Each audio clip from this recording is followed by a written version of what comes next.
Hello everyone! This hour on Verbling, the next in my Getting Results in Business series, we're on part 6 of our unit, excuse me, how to talk about a first impression, or how to make a good first impression.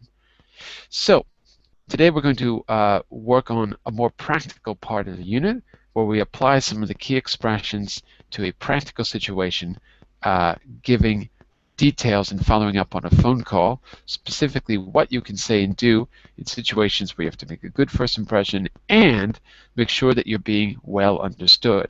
More about that in just a minute. First, a little bit about me. I'm Jon-Eric, your Verbling teacher for this hour. I'm an American teacher from New York, hanging out in Lisbon, Portugal to bring you this class. By the way, here are 3 quick rules to help you participate in my class. Don't forget to turn off, tune in, and open up, which means turn off your microphone when you're not speaking so we can keep the classroom quiet. Tune in to the new words you learn when you are speaking so that I can give you feedback. And last but not least, open up to your classmates. Just relax and have fun. We're all here to learn, and this is a safe and respectful place to practice your English. If you open the link that I gave you, you'll see this on the first page, how to make a first impression. In this unit, we've been talking about impressions. You've listened to someone introduce themselves by email and make a follow-up phone call, and then we practice that on our own using our key expressions. So today, we're going to focus on exchanging contact details. So this is the practical part I was talking about earlier. And yeah, that actually should say practically speaking, not business communication skills. We're going to apply our business communication skills to a practical situation. Okay, so we're going to start here. Let me just see, we've got Giuseppe, Jason, Nora, and Obeid. How do I pronounce your name properly? Is that Obeid, like that? Am I saying it correctly? Let me just say a quick hello to Obeid. Am I saying your name right? No? He's saying yes in the He chat. is? Oh, I don't see anything in the chat. Oh, there he is. Okay, gotcha. Oh, and Obeid, where are you from, by the way? If I know where you're from, I'll always remember you. Actually, I probably can't forget your name because it's unusual. Where are you from?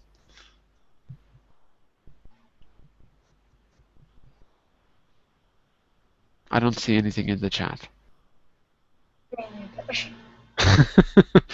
Obeid, if you can turn on your microphone, we can all say hello. The microphone is on the top of the screen. It's red when it's muted. It's white when it's on, okay? So when you have a chance, turn it on and say hello to the group. It'd be great to talk to you. Okay, everyone else, here's what we're going to do. We're going to be listening first to a situation. Let me share my screen. You can open that document if you like, or you can just follow along on the screen. You're going to be listening to 3 conversations. You've got some questions to think about for each one.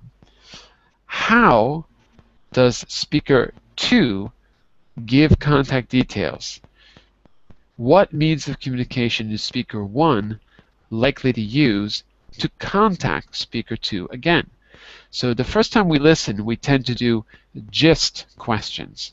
Gist is G-I-S-T. Gist means, what does gist mean, by the way? Jason, tell me what gist means. Do you know that word? Just. Not just, but gist. Not J-U-S-D, but gist. Like this. In the chat window. See it? Gist. What about you, Giuseppe? Do you know what that means? The gist means the general idea of the context of the key expression. That's right. The general idea, the gist. I say that because whenever we do listening, we tend to do a listening for the gist first, and then listening for the details by listening to a second time, if we need to. So gist is a good word, particularly if you're going to be taking a test. They'll always ask you, what's the gist of the text? What's the gist of the audio that you listen to? Okay, so let me just, I need to open up my transcript here so I can read this. Give me just a second. This is audio 4. Okay. Hang on just a second while I get this open. Audio 4. Here we go. Okay, conversation 1. I will tell you who's speaking because unfortunately I've only got one voice. So hopefully I'll make this clear by just saying speaker A and speaker B. Here we go. Speaker A. Let me take your name and number. I'll let you know when we're having another exhibition. Speaker B. That's great, thanks. Here's my card. Conversation 2. Speaker A. Can I have Susie's number and email address? I want to invite her to the next exhibition we host. Speaker B. Sure, they're in my phone. I'll send you her contact details by text. Is that okay? Speaker A. Yeah, fine. That way I'll have your new mobile too. Conversation 3. Speaker A. It was great meeting you again. I have an email address for you, but I'm not sure if it's current. Speaker B. No, you've probably got my old one. Here's my new card with my email address. The one above is my business email. I check it regularly, so please use that one. Speaker A. Okay, I'll use the business one then, if that's okay. Speaker B. Sure. What do you think about my dramatic reading? Pretty good, huh? Yeah. Pretty good. Okay.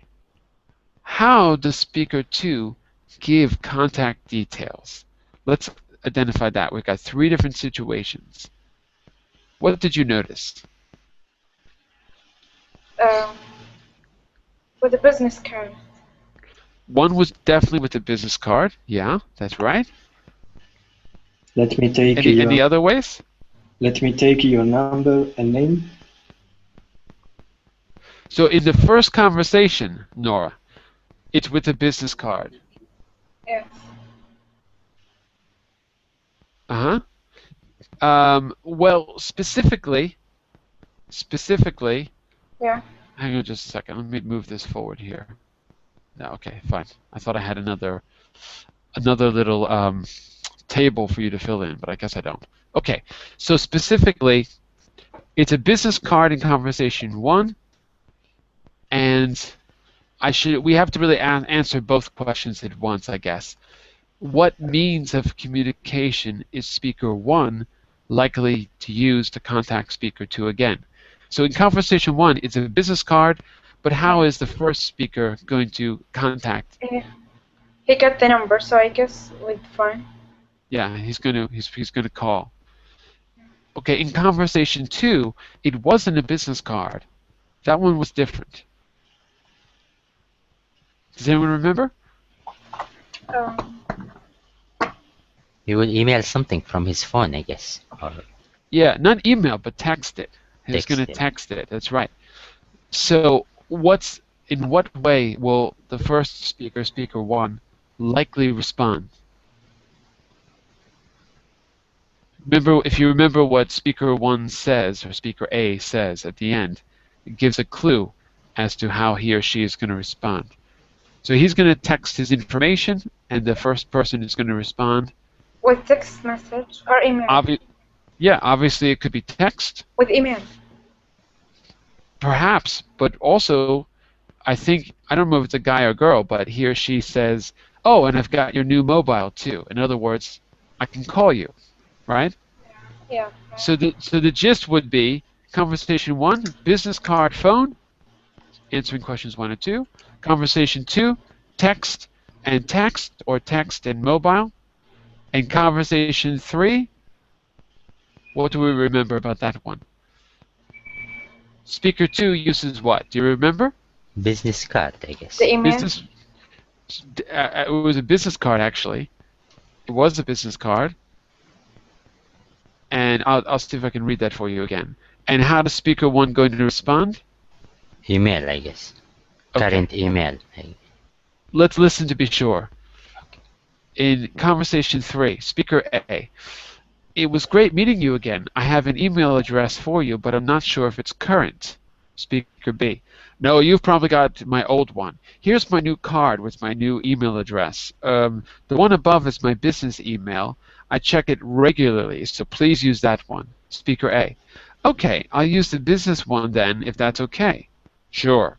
So, yep, it's got to be email. So, we have, again, a business card being used in the third one, and the response is going to be email. Oops, lost my PDF. My PDF disappeared on my computer. Uh-oh, what happened? There we go. Whoops. Okay. So, as I said, it's always good to listen twice because the second time you're focusing on the language being used. And then you yourself have to use that language in a speaking activity. So, exercise 2. Listen again. Put the phrases into the categories A through D. What are the categories we have to pay attention to? Well, let's read the categories first. Let's go from right to left. Yuki, first category. Yes. First category is asking for details. Right. Next, I think you don't have a microphone, so we'll skip you a bit. We'll go to Nora. Next. Giving details. Jason, next. Checking details. Giuseppe? Promising details. No Giuseppe. Promising Giuseppe's details. Ahmed? Yes, what? Last one. Because Giuseppe has read it, by the way. He has? I didn't hear him. Haven't you heard him? Oh, now I hear him. Oh, there's some kind of delay. Okay, and there you go. For some reason, I'm hearing Giuseppe later than everyone else. I don't know why. I'm not sure what's going on. Let's read through the expressions and see if we can categorize them. So, Ahmed, let's start with you. Number 1. These were all taken from the audio we just listened to. If you like, I can read it a second time if it helps. Let's try to categorize them first, and then if necessary, I'll read it again. Okay. So, Ahmed, why don't you start with number 1? Number 1. I have an email address for you, but I'm not sure if it is current. It was checking details. I agree. It's checking details. By the way, listen to my intonation here. I have an email address for you, but I'm not sure if it's current. Where do I put the stress in the sentence? Which word is stressed more? Email and current. Right. I have an email address, not email address. Okay. So I put the stress on email. I'm not sure if it, yeah. I have an email address for you. Right, because I could have any kind of address, but I have an email address, not a street address. So I have to put the stress there. Okay, very good. So I agree. It's C, checking details. By the way, if you want me to repeat any of the audio, I will do it, because you have to kind of use your memory to get the context here. Giuseppe, try number 2.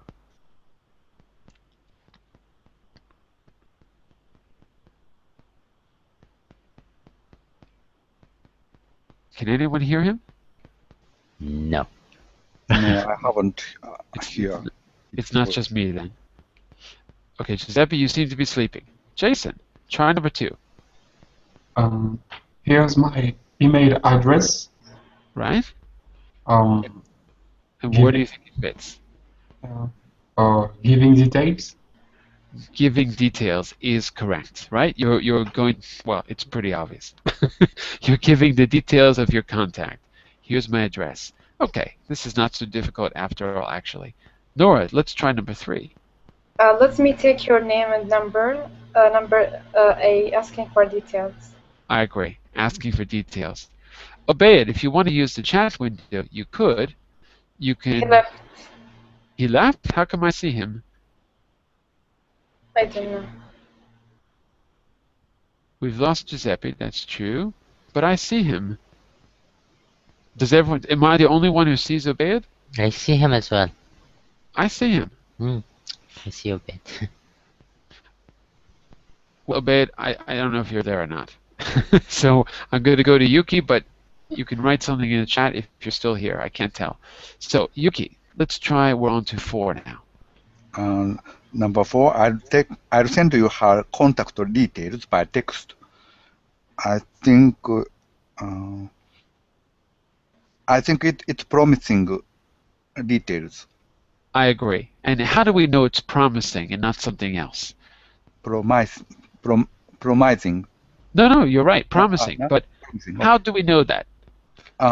What's the key word that shows you it's promising something? Keyword? Yeah. In number 4, what's the key word that shows you it's a promise? I'll send you. Exactly. Promising implies the future. So will gives you the clue there that it's the future. Okay, we're back to Ahmed for 4 or 5. I'm sorry, 5. Okay, number 5. Can I have Susie's number and email address? Asking for details. It's pretty obvious. It's a question. So it's going to be asking. And Jason, we're on to 6. The one above is my business email. I check it regularly, so please use that one.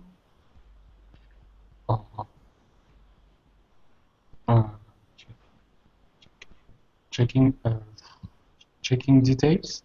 You would think so, right? Because he says the word check. Yeah. But it's actually a better fit for giving details. Can you see why? Just because he uses the word check doesn't mean he's checking anything. But he already gave him the email, but he's giving him again. Just to make sure. So it's checking. No, it's not checking. It's giving more details because, look, the one above is my email, so he's giving a new detail. So I would categorize it under B. In other words, they threw in the word check just to throw you off because you see check as letter C. But actually, he's giving a new detail. He's saying, look, here's the business card. Don't be confused by that email. I don't use it anymore. Here's another one. So he's giving a new detail. By the way, Jason, repeat after me. The one above. The one above. Not the, but the. The. Exactly. One above. Right. So you've really got to put your tongue on your teeth. The. To get the sound. You have to put your tongue on your front 2 teeth. The one above. One more time. The one above. The one above. That's it. That's it. Okay, very good. And last one. Nora, 7? Here's my card. I don't know, maybe giving details or checking details. Well, what's he checking? Who's checking what? I don't know, maybe he already gave him the details, but just assurance. Yeah, if we go back to the audio, maybe it's a little bit more clear. He says, "Here's my card." Hold on. Give me a second. Here's my card. Where is it? Oh, here it is. It's in the first conversation. Let me take your name and number, and I'll let you know when we're having another exhibition. That's great. Thanks. Here's my card. So speaker.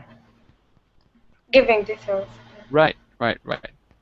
So speaker detail. Speaker B is giving details by handing over the card. So I agree. It's giving details.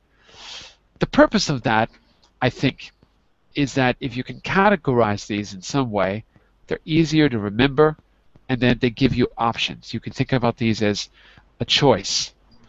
If I had more time, I would create a little mind map for each of these units and create a mind map with 4 choices on it and start attaching key expressions for each choice so that you can visually have them organized.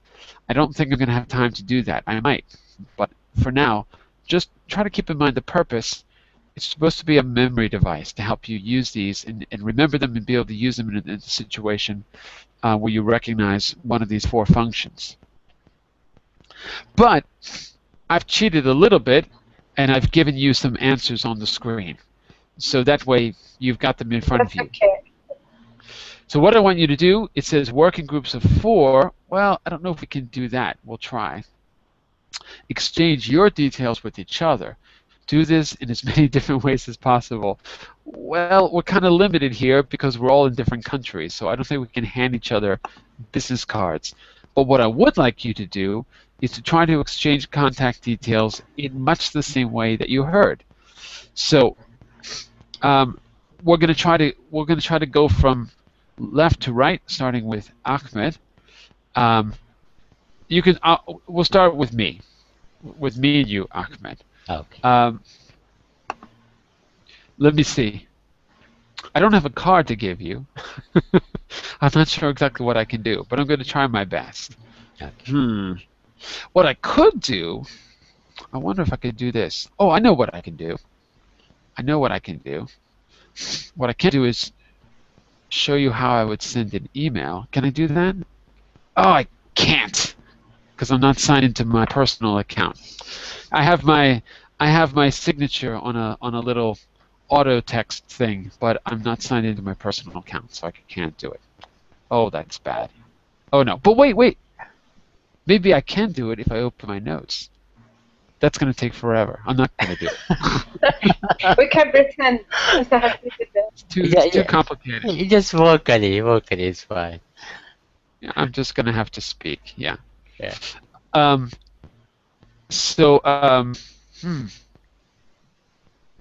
Well, let's do this in reverse first.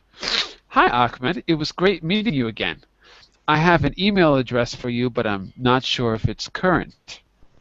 Well, I have another one. Yeah. I will write it down for you. Why don't you say it to me? You say it to me, and I'll write it in the chat window, and we'll make sure that I've understood correctly. Okay, 123@abc.com. Oh, that's very easy. 123 yeah. abc.com. Okay, like that, right? Look in the chat window. Fantastic. Very good. I've seen that used before, so I think you might be sharing your email with like 500,000 other people. I'm not sure, but maybe. It's okay. It exists or not? I'm not sure. Well, let's see if we can go around and try it in different ways. I'm not sure exactly the best way to vary this, so we're going to have to. But I think the key idea is this. When you give your contact details, you speak, and the other person will write them in the chat window, and we'll see how clearly they've understood you.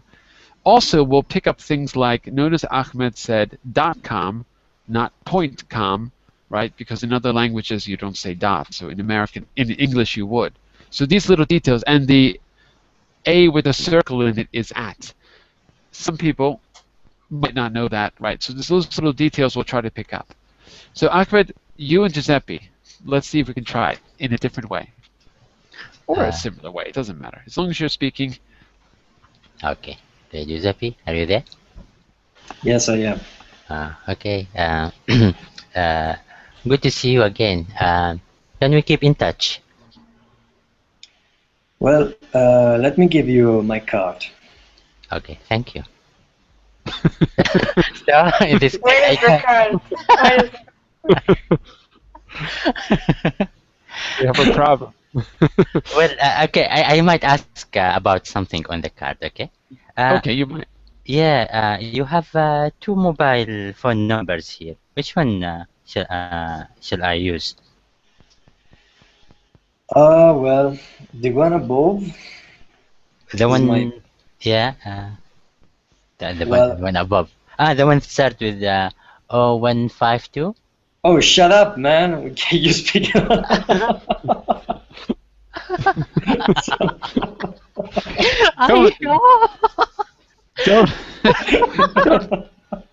He doesn't want his number being given out over the internet. Giuseppe, why don't you do this? Why don't you give him the number you want him to use? You speak, and Ahmed, you write it, and let's see if he gets it the first time. Okay. Okay? Go ahead, Giuseppe. Ahmed, I will give you my business mobile number. Okay. It is the number where I used to be reachable, and the number is 347-3836. 347. Again, please. 3836. 3836. Okay. Looks good to me. 347 is the New York area code, by the way, just so you know. That's like that's the new area code for people who can't afford a good number. They can get a cheap number, and it's 347. By the way, that's the number that I use. Because I bought a cheap Virgin mobile phone when I was there, so that was the number they gave me. The cheap one, the cheap plan. You get a 347. That's how everyone knows that you can't afford a real phone. Just so you know. Okay, so we're gonna try to do this in different ways, but always you've got to say something, whether it's your number, your email, or even an address. Hey Jason, maybe this time you could try an actual address. So you're going to speak as regularly as you can, quickly as possible, and we're going to see what Giuseppe's able to pick up from it. Okay, and then we'll come in and just make correct. So Giuseppe, you're going to have to ask him about his actual address this time. Okay, can I have your number and email address, Jason? Sure. Here we are. I give you.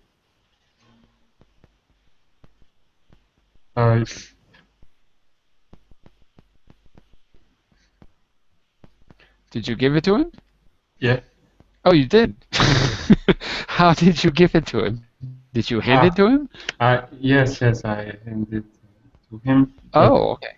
I can. But you're like several thousand kilometers apart. How did you hand it to him?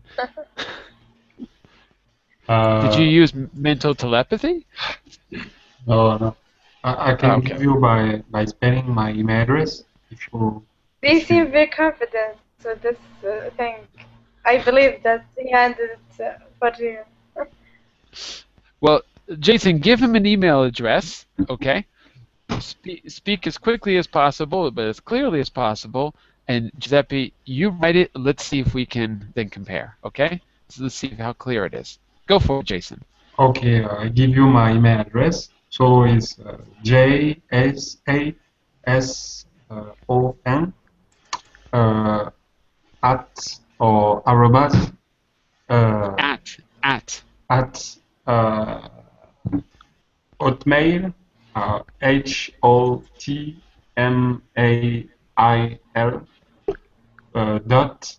.com.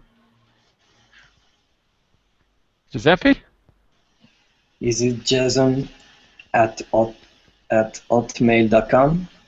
Yes. That's it. Okay. Good. There's two things to keep in mind. Arroba doesn't exist in English. It's at. Always at. Okay.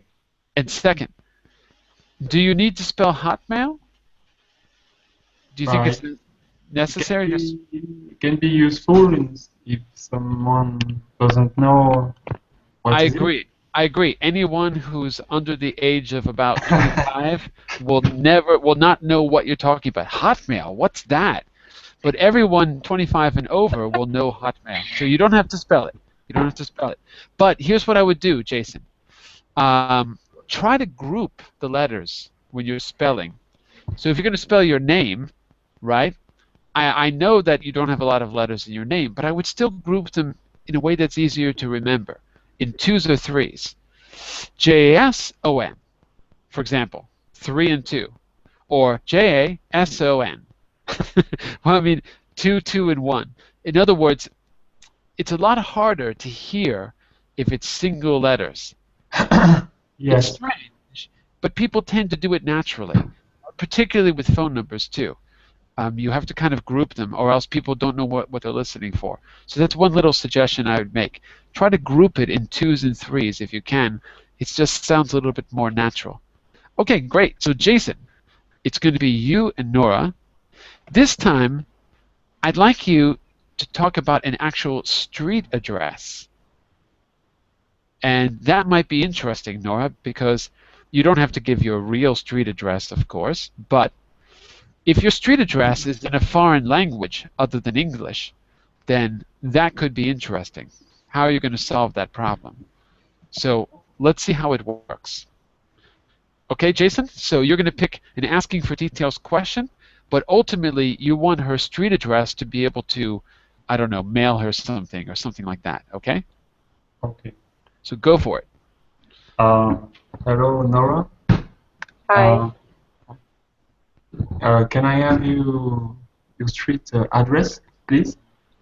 Yeah, of course. The problem is that we don't have numbers in our street. Yeah, I know. So that's why we're doing this. We have to solve the problem. So what would you say to a foreign person speaking English? I mean, how could you communicate that? What can you say?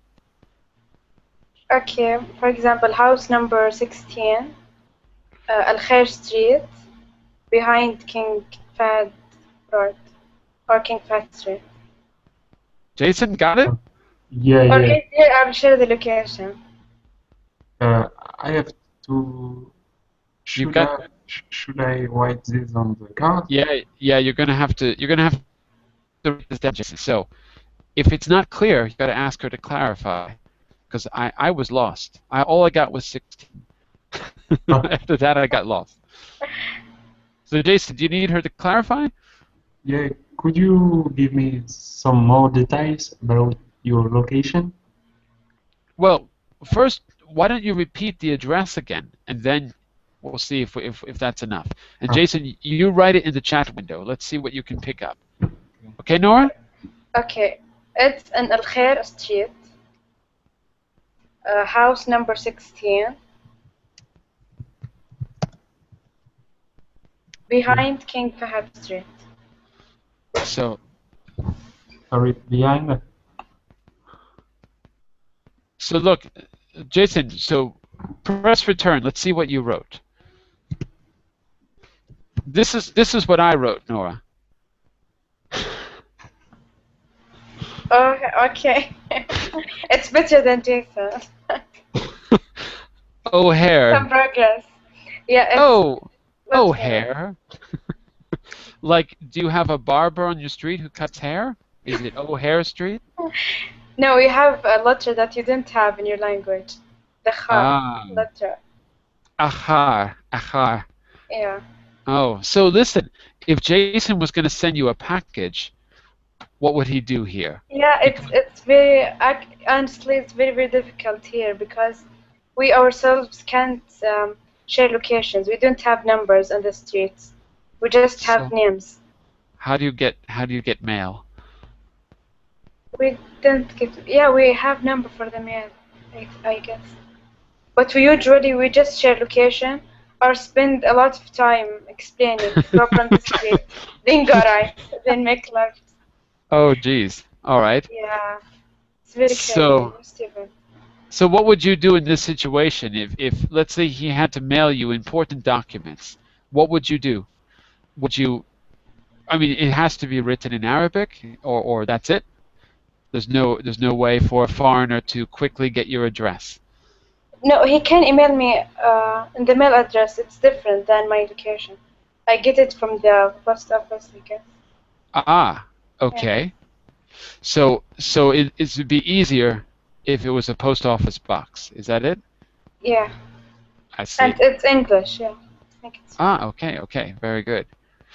Okay, well, Nora, why don't you and Yuki give it a shot, okay? And I'll let you choose. It could be a number, it could be an email address, or it could be a street address. Choose asking for details, one of those. Okay. And then Yuki, you're choosing giving details, and then give your detail, and Nora, you're going to write it in the chat window. Okay. Hi, Yuki. How are you? Hello. I'm fine. Aren't you? I'm fine. Yuki, I'm wondering, what's the best way to contact you? Of course, I'd glad to meet you. That's not Sorry. that's not what she asked. Could you repeat? He's finding a way to I'm sorry. get out of it. I'm asking, what's the best way to contact you? Sorry. You can you can contact you can contact me by email, either by email or by telephone, and even direct contact. Okay, great. So what's your phone number or what's your email? Yes, here's my email. Here's my telephone email. Yeah. Telephone or email? Telephone email. Okay. Yeah. Here's my email address. Okay. Let me guess. It's 123@abc.com. Am I right? Yes. 123. No, you got give a different one. Give a different one. Make it more challenging. Yeah. You don't have to give your real one, but give a the other one. Make it challenging in some way. Let's see if Nora can pick it up. Whatever it is. You can give my email address if you want. I don't care.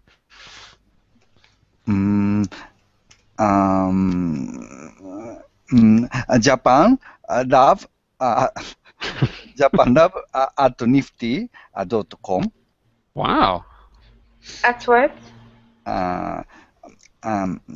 First letter of Japan. Sorry. So spell it out for her. Spell it out the beginning at least. Yes. Wait. You're not supposed to write it.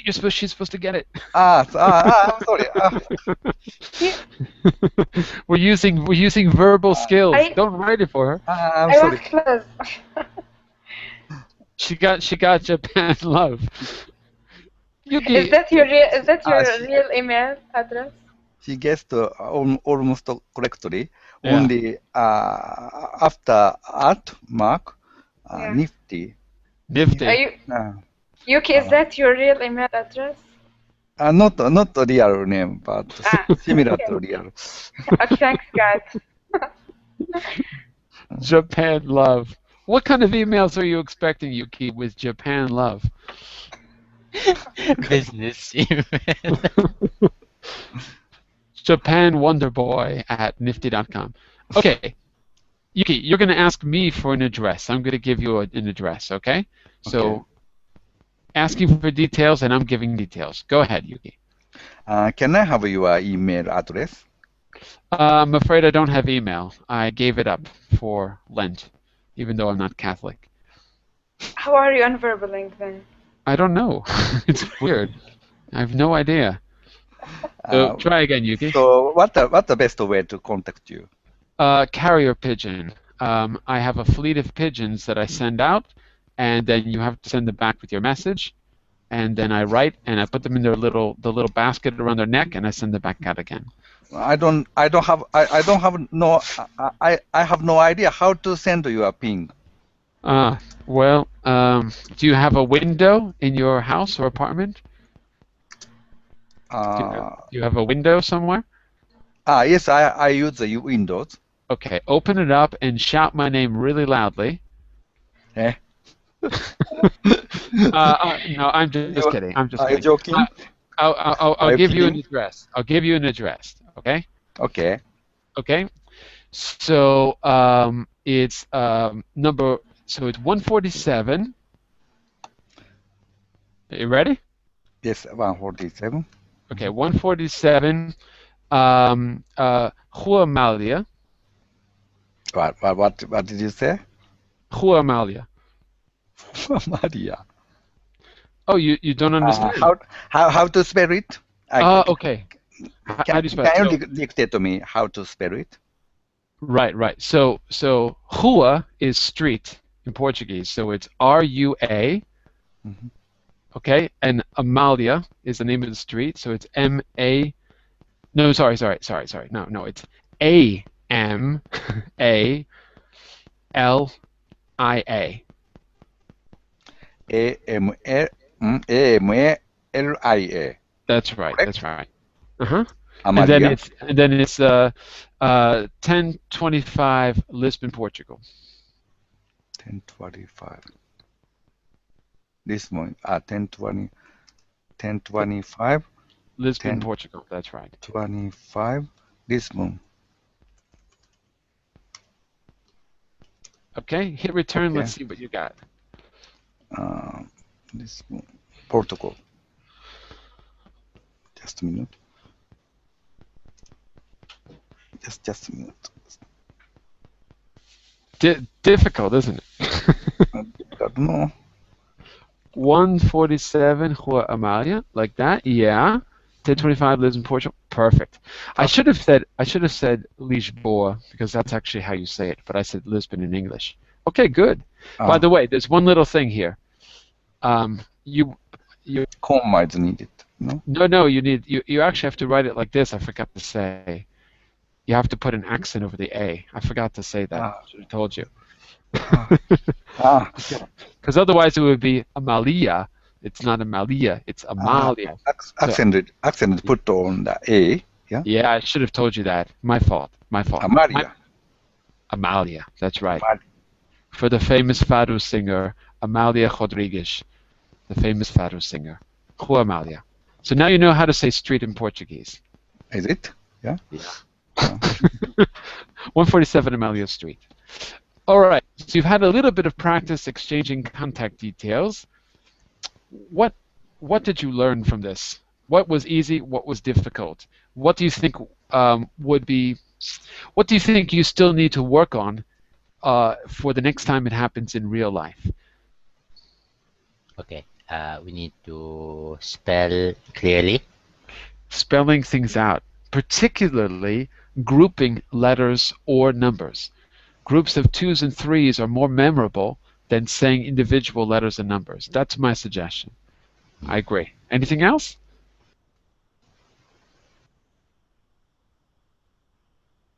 No? Okay. We need to do business cards. Probably. Probably. You need to make business cards. Well, also, maybe just asking for information is important. I said the name in Portuguese because I knew Yuki doesn't know Portuguese, so I wanted to hear him ask me for clarification. So, if someone says, you have to say, oh, I'm sorry, how do you spell that, please? Or something like that. So I just wanted to hear some key expressions for maybe asking for clarification or how you spell something or something like that. Yeah, so, and another important thing also, when one of the questions he was asking about the current email, is that your current email? Because you usually believe this is the only email he has, so we have to check before. Yeah, that's a good point. If it's a business situation in particular, you probably want to clarify what kind of email it is. I agree. If it's a business email, if it's a current email, is this your main email address? Probably, yeah, particularly if it's for business. You want to know how you're contacting the person. Yeah, that's a good point. So some of those key expressions, I don't really have a place to write this down, but I'll just make this point and we can come back to it later. So is it your main email? Is this your business address? Is this your home address or personal address? So basically it's asking between business and personal or business and home or office and home, office and personal, if you want to clarify where they're coming from. Also, the @ symbol and the dot symbol, right? @and.com. And if you were giving an address that's not your street address at the post office, you'd probably say, in American English, we'd say P.O. box or post office box, right? If it's not your home address. Well, I'll pick up, we can get mail at the post office, so send it to P.O. box, blah, blah, blah, blah, blah. Just so you know. So these are things that might come up in the context of exchanging information. Let's see if I can give you... question, please. Go for it. Do people use QR code as a way of contact or something? I didn't understand that. Use what? Q? QR code, the small square code that on products and these things. It's called QR? QR, yeah. I didn't know that. Can you give me an example? Because I didn't even know. I never heard of it before. Now that you mention it, you mean wait. You mean the barcode? The barcode? Yeah, barcode. It is kind of barcode. The thing that if you have a scanner, you can boop. Yeah, yeah. If you have a smartphone, yeah. Oh, okay. I got it. The funny symbol. If you take a picture of it, you have software to recognize the code. Yeah. Is that what you mean? Absolutely, for like product promotions and things like that. Absolutely, used all the time. Yeah, because today I was like serving browsing Cadbury website. I saw like they have like how to personalize and these things. Then they said instead of writing message, you can attach your QR. So it was something new to me. So that's why I'm asking you right now. I've seen it used an awful lot, but usually it's like, take a picture of this if you're driving by and there's a poster, right? Take a picture of this, your phone will recognize it, and it's some kind of promotion or something like that. You get a discount. I haven't seen people use it in a personal way, but maybe they do. I don't know. Does anyone else have experience with that? Just out of curiosity? No? No? Okay. I'm going to just give you, before we go here, I'm going to give you something else, but I have to open it on my computer. Give me just a second to get to the right level. This is level 2. Give me a second.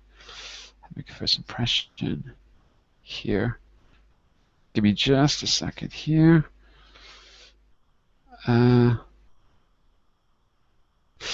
Okay, I think I got it. What I'm going to put on screen for you is a little bit of practice. Hang on just a second. I don't think I sent this to you before. I meant to, but I've got to do a lot of traveling, so I think I didn't actually send this to you through through the Verbling message system yesterday. Let me just see if this is right. Oh, I see why I didn't send it to you, because maybe it's not complete. No, it's not complete. I can't share it with you because it's not done. Okay, never mind. What I wanted to do was to give you the second homework, which I didn't have time to send, but I'm looking at it and it looks like it's missing a page. So I'm going to have to do it now. Okay, so here's the plan. I'm going to be sending you, I guess it's going to be the homework from today and the last class with the key expressions that we've been learning. It's a pretty simple exercise. As I said yesterday, I want to try to give you something more extensive. So I'll always try to include a longer homework if you want to do it that involves either reading skills or writing skills. I believe for this one, I've got an outside reading that you can do with a set of questions. And I'll try to always post the answers at the bottom of the activity so you can check yourself and bring your questions into class. Okay? So that's going to be the plan. So I have to put that together and send it to you. I thought I could show it to you, but it's not done. So I'm going to send that to you now. Today is Tuesday. So what we're going to do then, try the homework. We're going to be working on the grammatical part tomorrow because we don't really have enough time to do it now. So tomorrow we're going to be working on the grammar, and the last activity we're going to do on Thursday, which is our case study. We try to put together everything we've learned over the last 7 classes into one final class, which is a realistic simulation of something that you would do at work, something like that. To prepare you for that, I'm probably going to have you do the reading before class. There's always a little bit of context to that you need before you actually do the activity. So at the end of class tomorrow, I'm going to give you the last presentation, presentation 4. You'll read the context on your own, so you'll be ready to go at the beginning of class. We'll take that context, and we'll use it as a kind of simulation or role play where you get to practice the description of success and failure, those keywords we learned, exchanging contact details, introducing yourself in the right way, all of the skills we've been practicing. Okay? So that's for Thursday. For today, I'm going to send you just the homework based on our key expressions from business communication skills, and today from exchanging contact details. Okay? I'll send that to you in just a moment. Questions and comments before we go? Are we cool? Yes. All right. So, cool. I'll see you tomorrow at 10 a.m. for speaking skills and 11 a.m. GMT for the grammatical part, language at work, in how to make a first impression. Bye for now, everyone. I'll send you the homework in just a minute. Bye for now. Yeah. Yeah, see you. Bye. Bye-bye. Bye.